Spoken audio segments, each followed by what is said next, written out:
खम्मा गणी दोस्तों, मैं नितिन शर्मा यूट्यूब के स्टोरी टर्मिनल चैनल में आज बात करने जा रहा हूँ छात्र राजनीति जगत के उस सरताज की जो अपनी कड़ी मेहनत से आज जेएनयू के किंग बन गए हैं। हम बात करने जा रहे हैं राजस्थान ही नहीं बल्कि पूरे भारत में एक छात्र नेता के रूप में अपनी अलग छवि रखने वाले और हमेशा ताजगी और जोश से परिपूर्ण रहने वाले इंसान की, जिसने लोगों को ये बता दिया है कि एक छात्र संघ अध्यक्ष का पद क्या होता है और छात्र संघ अध्यक्ष काम कैसे करता है और कैसे काम करवाता है। तो दोस्तों, अभी मैं कुछ पंक्तियां बोलूंगा जो इस महान हस्ती पे एकदम सटीक बैठती है कि हौसले बुलंद कर रास्तों पर चल दे, तुझे तेरा मुकाम मिल जाएगा, बढ़कर अकेला तू पहल कर, देखकर तुझको काफिला खुद बन जाएगा। दोस्तों, इस शख्सियत ने अपने मेहनत और बुलंद हौसलों के दम से ये साबित किया है कि आपके इरादे नेक और हौसले बुलंद हो तो आपको इस दुनिया की कोई भी ताकत आसमान की ऊंचाइयां छूने से नहीं रोक सकती है। तो दोस्तों, आज हम बात करने जा रहे हैं अलग अलग खूबियां रखने वाले, जिसे मैं छात्र संघ अध्यक्ष कहूँ या आंदोलनकारी नेता या फिर युवाओं के दिलों पे राज करने वाला नेता कहूँ या कुछ और, क्योंकि हमारे रवसा यानी कि रविंदर सिंह भाटी में बहुत सी खूबियाँ हैं। तो दोस्तों, आज हम बात करने जा रहे हैं लोकप्रिय छात्र संघ अध्यक्ष रविंदर सिंह भाटी की और इनके लोकप्रिय छात्र नेता बनने के सफरनामे की। तो दोस्तों, 3 दिसंबर 1990 वो दिन है जब भारत देश में त्याग, बलिदान और संघर्ष का प्रतीक राजस्थान राज्य, जिसमें एक बाड़मेर जिला है, उसके एक छोटे से गांव दुधेड़ा जो बाड़मेर से करीबन 100 किलोमीटर है, इसी दुधेड़ा गांव में रवसा यानी कि रविंदर सिंह भाटी का जन्म हुआ। इन्होंने अपनी प्राथमिक शिक्षा अपने गृह नगर यानी कि दुधेड़ा से ही की है, जहां इनके पिताजी फिजिकल ट्रेनिंग टीचर के पद पे कार्यरत थे। इसके बाद इनकी आगे की पढ़ाई मयूर नोबल एकेडमी बाड़मेर और आदर्श विद्या मंदिर लंगेरा में हुई थी।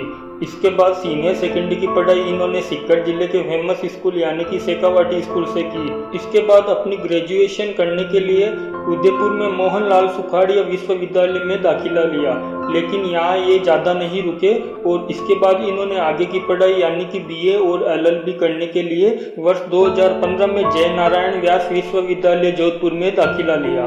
इस समय जेएनयू के प्रेसिडेंट आनंद सिंह राठौड़ जो एबीवीपी से थे। इसके बाद वर्ष 2016-17 के छात्र संघ का चुनाव हुआ, तब चुनाव में कुणाल सिंह भाटी को एबीवीपी ने टिकट दिया। कुणाल सिंह रविंदर सिंह भाटी के बचपन के दोस्त है, तो कुणाल सिंह का साथ देने के लिए रविंदर सिंह भाटी सक्रिय होकर छात्र राजनीति में आ गए और 2016 के चुनाव में कुणाल सिंह ने एनएसयूआई के जगदीश जाखड़ को 844 वोटों से हरा दिया। इसी जीत में रविंदर सिंह भाटी का भी बहुत महत्वपूर्ण भूमिका रही थी। रविंदर सिंह भाटी की इसी वजह से छात्रों के बीच में एक अच्छी पहचान बन गई थी और इसके बाद ये लगातार छात्र हितों के लिए आवाज उठाने लगे और यहीं से इनके सफर की शुरुआत होती है। इसके बाद वर्ष 2017 के चुनाव में भी इन्होंने खूब मेहनत की, लेकिन इस बार ये एबीवीपी के प्रत्याशी राजेंद्र सिंह को जीत नहीं दिला सके और एनएसयूआई के प्रत्याशी कांता ग्वाला इस चुनाव में जेएनयू के इतिहास की पहली महिला अध्यक्ष बनी। इसके बाद वर्ष 2018 का चुनाव ये लड़ना चाहते थे, लेकिन एबीवीपी के मूल सिंह को टिकट दिया। तब रविंदर सिंह ने समाज को प्राथमिकता देते हुए चुनाव नहीं लड़ा और मूल सिंह का समर्थन किया और खूब मेहनत की, लेकिन मूल सिंह मात्र 9 वोटों से हार गए और एनएसयूआई से सुनील चौधरी जेएनयू के अध्यक्ष बने।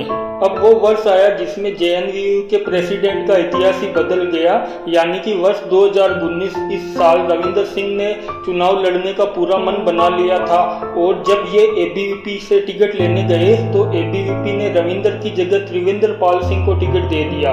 रविंदर ने 5 साल से मेहनत की थी और वे टिकट के प्रमुख दावेदार थे और इस साल उनकी एलएलबी की पढ़ाई भी पूरी होने वाली थी। रविंदर सिंह पिछले 2 सालों से समाज और संघ के लिए चुनाव में खड़े नहीं हुए थे और जब आज रवसा के चुनाव लड़ने की बारी आई तब ना तो संघ ने रवसा का साथ दिया और ना ही इनके एबीवीपी के प्रत्याशी जो रवसा के समाज का ही था। जब 14 अगस्त 2019 की रात को रवसा को पता चला कि टिकट नहीं मिला है तो इन्होंने अपने मित्रों से इसके बारे में विचार विमर्श किया और सभी मित्रों ने इनको निर्दलीय चुनाव लड़ने को कहा। लेकिन जेएनयू के इतिहास में 57 वर्षों से कोई भी निर्दलीय कभी अध्यक्ष नहीं बना। ये भी रविंदर जी के लिए एक बहुत बड़ी चुनौती थी। इसके अलावा जेएनयू में अधिकतम जाट वर्ग से राजपूती अध्यक्ष बनता है। इस वर्ष एबीवीपी ने राजपूत प्रत्याशी को टिकट दिया, वो भी रविंदर सिंह के लिए एक बहुत बड़ी चुनौती थी। लेकिन रऊसा के हौसले बुलंद थे और इरादे नेक थे और इस मूवमेंट पे इस रजपूती लाल के लिए ये पंक्तियां एकदम सटीक बैठती है कि दरिया अब तेरी खेर नहीं, बूंदों ने बगावत कर ली है, रे तलवार तुझे झुकना होगा क्योंकि गर्दन ने बगावत कर ली है। और इस रजपूती लाल ने 15 अगस्त 2019 यानी कि आज़ादी के दिन निर्दलीय ही ताल ठोक दी। रऊसा और इनके कार्यकर्ता टिकट नहीं मिलने से, 5 साल की मेहनत के बेकार जाने से और विद्यार्थी परिषद की राजनीति से नाराज थे और रऊसा ने उस टाइम पे जो दिल से कार्यकर्ताओं को भाषण दिया, इसका कुछ हिस्सा भी हम आपको सुनाते हैं। 5 साल हमारी मेहनत करी है और विश्वास दिलाऊं सब भाई सैन और युवा शक्ति मारे बैठी है, दुनिया कोई ताकत मेरा को रोक सके।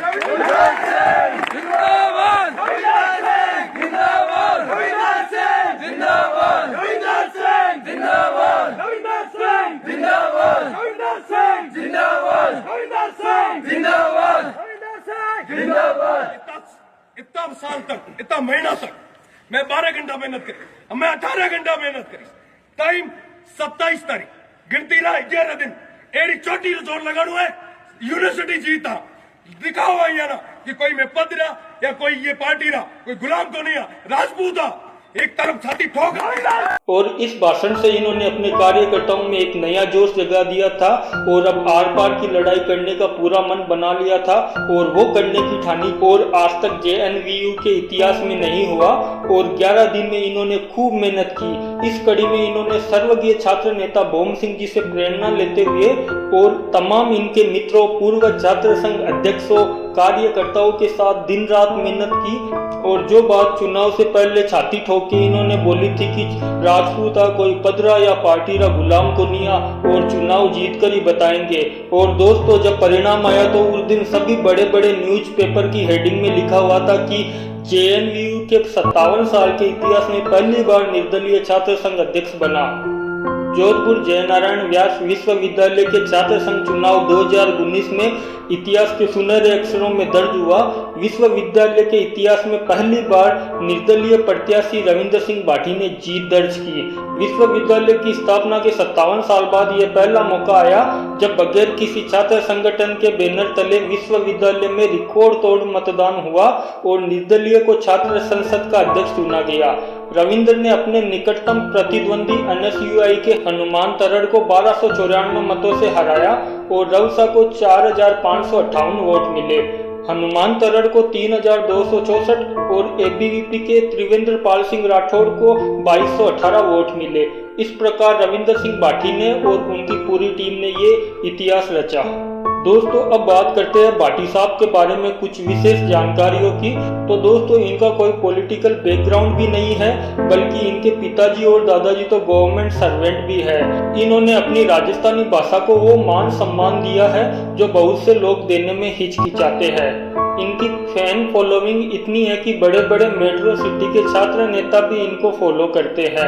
इसके अलावा सोशल मीडिया पर भी इनकी बहुत फॉलोइंग है। दोस्तों, एक विशेष जानकारी कि हमारे रऊसा मैरिड है और इनके एक बच्चा भी है। वैसे तो छात्र संघ अध्यक्ष का कार्यकाल 1 वर्ष का होता है, लेकिन कोरोना की वजह से इनका कार्यकाल बढ़ गया है। रविंदर सिंह भाटी जब से जयनारायण व्यास विश्वविद्यालय के अध्यक्ष बनने से लेकर अब तक लगातार छात्रों के हितों में तथा छात्रों के उच्च शिक्षा प्राप्त करने के लिए उनके हक की लड़ाई लगातार लड़ते आ रहे हैं। और इन्होंने जयनारायण व्यास विश्वविद्यालय की जमीन के मुद्दे को लेकर काफी बड़ा आंदोलन किया था। इसमें सभी साथियों ने इनका समर्थन भी किया था और इस वजह से ये इस मुद्दे में भी जीत हासिल कर पाए थे। इसके अलावा इनके कुछ वीडियो भी बहुत वायरल हुए जिसमें छात्रों के हितों के लिए वीसी से और पुलिस वालों से भी भिड़ गए थे।